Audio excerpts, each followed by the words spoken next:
Radio சிட்டியின் பக்தி studio. இந்த மார்கழி மாதம் அப்படிங்கிறது பெருமாள் வழிபாட்டிற்கு உகந்த மாதம். மாதங்களில் நான் மார்கழியாயிருப்பேன்னு பகவானே சொல்லியிருக்கிறார், கண்ண பரமாத்மாவே சொல்லியிருக்கிறார் இல்லையா? அதனால பகவானை பெருமாளை வழிபாடு செய்வதற்குரிய ஒரு மாதம் அப்படின்னாக்கா மார்கழி மாதம். அதனால் பெருமாள் கோவில்களை பற்றி தான் பேசிகிட்டு இருக்கோம். இன்றைக்கி நம்ம பேச போகிறது நவ திருப்பதிகளில் ஒன்றான, நவ திருப்பதிகளில் முதன்மையான ஒரு கோவிலான ஸ்ரீவைகுண்டநாதர் கோவிலை பற்றி தான் பேச போகிறோம். ஸ்ரீவைகுண்டத்தில் இருக்குது. இந்த கோவிலை பற்றிய விஷயங்கள் எல்லாம் இன்னைக்கு நம்ம தெரிஞ்சுக்கலாம்.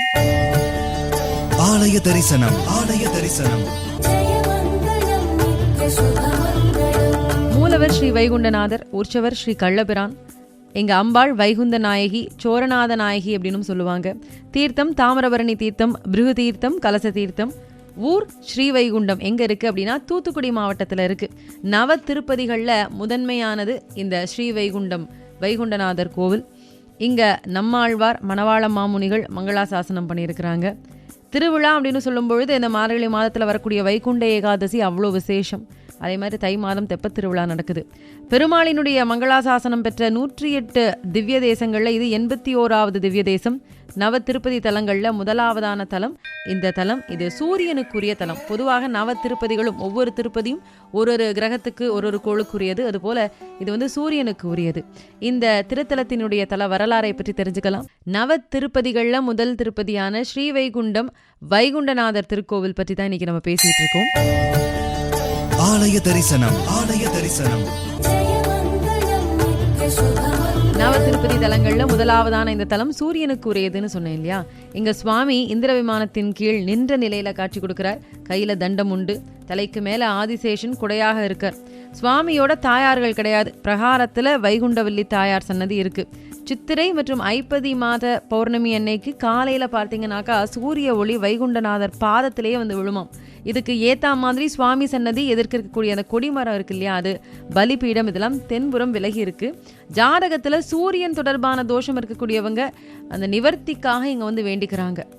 வைகுண்டநாதரினுடைய பக்தனான காலதூஷகன்னு சொல்லப்படக்கூடிய ஒரு திருடன் தான் திருடினதுல பாதிய கோவில் சேவைக்கும் மீதிய தான தர்மங்கள் பண்றதுக்கும் செலவிடுறான். ஒரு சமயம் மணப்படைங்கிற ஊர்ல அரண்மனை பொருட்களை எல்லாம் திருட போறப்போ அவனோட போனவங்க எல்லாம் சிக்கிக்கிறாங்க. காலதூஷகனை தேடி அரண்மனை சேவகர்கள்லாம் வராங்க. இந்த நேரத்துல இந்த தலத்து பெருமாளே திருடன் வடிவத்தில் அரண்மனைக்கு போறாராம். மன்னன் முன்னாடி நின்றவர், மன்னா, நான் திருடியதாக குற்றம் சாட்டுறீங்களே, எதுக்காக திருடினேன்னு உங்களுக்கு தெரியுமா அப்படின்னு கேட்குறான். நாட்டில் ஒருத்தனுக்கு பணப்பற்றாக்குறை இருக்குது அப்படின்னா அந்த நாட்டு மன்னனினுடைய ஆட்சி சரியில்லைங்கிறதான் அர்த்தம். என்கிட்ட பொருள் இல்லாததுனால தான் திருடினேன், அதனால என்னை குற்றப்படுத்த முடியாதுங்கிறார். இதை கேட்ட மன்னருக்கு ஒரே அதிர்ச்சி ஆயிடுது. ஒரு திருடனால இப்படி தைரியமா பேச முடியாது அப்படிங்கிறதும் அவருக்கு புரியுது. வந்திருக்கிறது யாருன்னு கேட்கிறார். அந்த தோரணையெல்லாம் பார்த்துட்டு சுவாமி தன்னுடைய சுயரூபம் காட்டுறார். மன்னன் உண்மை தெரிஞ்சு மன்னிப்பு வேண்டார். திருடன் வடிவத்தில் வந்தாலும் பக்தர்களினுடைய உள்ளங்களை கவரக்கூடிய அழகோடு இருக்கிறதுனால சுவாமிக்கு கள்ளபிரான் அப்படிங்கிற ஒரு பெயர் வந்தது. பெருமாளுக்கு தை மாதம் முதல் நாள்ல, அதாவது கள்ளபிரானுக்கு 108 போர்வைகள் சாத்தி பூஜை பண்ணுவாங்களாம். அதுக்கப்புறம் அவர் கொடிமரத்தை சுற்றி வருவாராம். அதுக்கப்புறம் ஒவ்வொரு போர்வையாக எடுத்து அந்த அலங்காரத்தை கலைப்பாங்களாம். ஆழ்வார்களால் மங்களாசாசனம் செய்யப்பட்ட 108 திவ்ய தேசங்கள்ல இருக்கக்கூடிய எல்லா பெருமாள்களுமே இந்நாளில் கள்ளபிரான் வடிவத்தில் காட்சி தர்றதாக ஒரு ஐதீகம் உண்டு. சித்திரை திருவிழாவப்போ நம்மாழ்வார் அவருடைய பிறந்த தலமான ஆழ்வார் திருநகரியிலிருந்து அந்த தலத்து பெருமாள் பொலிந்து நின்ற பிரானோட இங்க எழுந்தருள்வாராம். சுவாமியை தரிசனம் பண்ணி மங்களாசாசனம் பண்ணினதுக்கு அப்புறமாக அன்ன வாகனத்துல எழுந்தருள்வார் அப்படின்னு சொல்லுவாங்க. இங்க பிரார்த்தனை அப்படின்னு சொல்லும் பொழுது பக்தர்கள் பிறவா நிலை, அதாவது மோட்சம் கிடைக்கிறதுக்காக பிரார்த்தனை பண்ணுவாங்களாம். அதே போல ஜாதகத்துல சூரியன் தொடர்பான தோஷம் இருக்கிறவங்க அதனுடைய நிவர்த்திக்காக இங்க வேண்டிக்கிறாங்க. பக்தர்களினுடைய பிரார்த்தனை நிறைவேற இங்க இருக்கக்கூடிய கருடனுக்கு சந்தன காப்பிட்டு வழிபாடு செய்யறாங்க. இந்த தலத்தினுடைய பெருமையை பற்றி தெரிஞ்சுக்கணும் அப்படின்னா நவ திருப்பதிகள்னு சொல்லப்படக்கூடிய 9 வைணவ கஷேத்திரங்களும் நவ கிரகங்களோட தொடர்புடையது. அப்படி கருதி தான் வழிபாடு செய்யறாங்க. 9 திருப்பதிகளிலும் இருக்கக்கூடிய பெருமாளே நவ கிரகங்களாக கருதப்பட்டு வழிபாடு செய்யப்பட்டார். அதன்படி சூரியன் ஸ்ரீவைகுண்டம் இந்த வைகுண்டநாதர். அதே போல வரகுணமங்கை நத்தம்னு சொல்லுவாங்க. இந்த ஊர்ல இருக்கக்கூடிய அந்த பெருமாள் சந்திரன். அப்புறம் திருக்கோளூர் செவ்வாய், திருப்புளியங்குடி புதன், ஆழ்வார் திருநகரி குரு, தென்திருப்பேரை சுக்கிரன், பெருங்குளம் சனி, இரட்டை திருப்பதி, ராகு, கேது.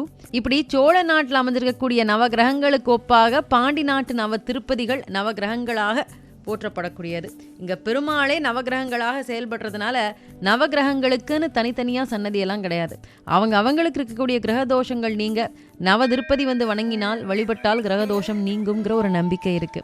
பொதுவாக பெருமாள் ஆதிசேஷன்ல சயனித்தபடி இருப்பார்.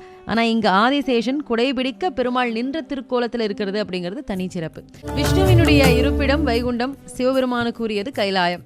பக்தர்கள் பிறவாநிலை கிடைக்கிறதுக்கு இந்த இரு உலகங்கள்லையும் இடம் கேட்டு சுவாமியை வணங்குறாங்களாம். இந்த தலத்துல சுவாமியே வைகுண்டநாதராக அருள்பாலிக்கிறதுனால இங்க வேண்டிக்கிறவங்களுக்கு வைகுண்டத்துல இடம் கிடைக்கிறதாக நம்பிக்கை உண்டு. அது தவிர இந்த ஊர்லயே கைலாசநாதர், அதாவது நவகைலாய தலமும் இருக்கு, கோவிலும் இருக்கு. அப்படிங்கிறதுனால இந்த கோயில்ல வேண்டிக்கிறவங்களுக்கு கைலாயத்திலையும் இடம் கிடைக்குமா. இப்படி ஒரே ஊர்ல வைகுண்டம், கைலாயம் இப்படி ரெண்டையும் தரிசிக்கலாம் அப்படிங்கிறது இந்த ஊரினுடைய விசேஷம். வைகுண்ட ஏகாதசி அன்னைக்கு உற்சவர் கள்ளபிரான அர்த்த மண்டபத்துக்குள்ள கொண்டு போவாங்க. இந்த நேரத்துல சன்னதியை அடைச்சிடுவாங்க. அதுக்கப்புறமா கண்ணு வைக்கக்கூடிய நேரத்துக்குள்ள நட திறந்து சுவாமிக்கு தீபாராதனை காட்டி உடனே அடைச்சிடுவாங்க.